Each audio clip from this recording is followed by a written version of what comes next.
Why do children call all animals doggy during language development?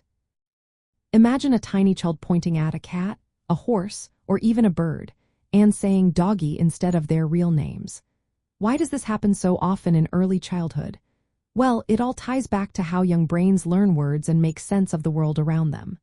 When children start talking, they are in a phase called the language acquisition stage. During this time, they use simple words they already know to label everything they see. Since dogs are common, familiar animals that children often see and interact with, the word doggy becomes an easy label for them. Their brains are trying to organize their experiences, so they use what they know to name new things. Children have limited vocabulary at first, so they tend to overgeneralize words.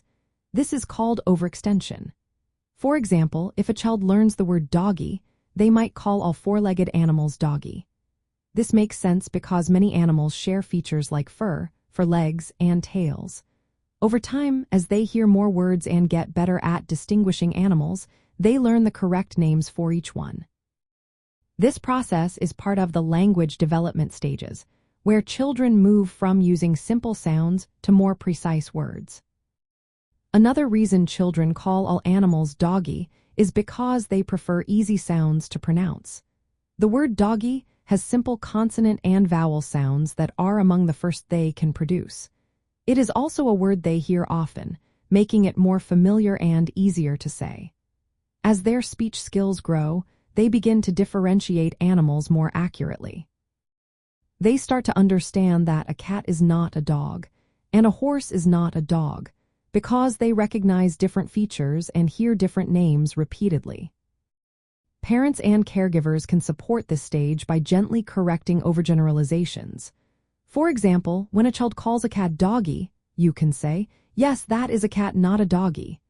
Reading books about animals, singing songs, and talking about different animals helps children learn the correct names. Repetition and exposure are key. In the end, calling all animals doggy is a normal part of early language learning. It shows how children are trying to make sense of their environment with the words they have. As they grow and learn more words, their understanding of animals and their names becomes clearer.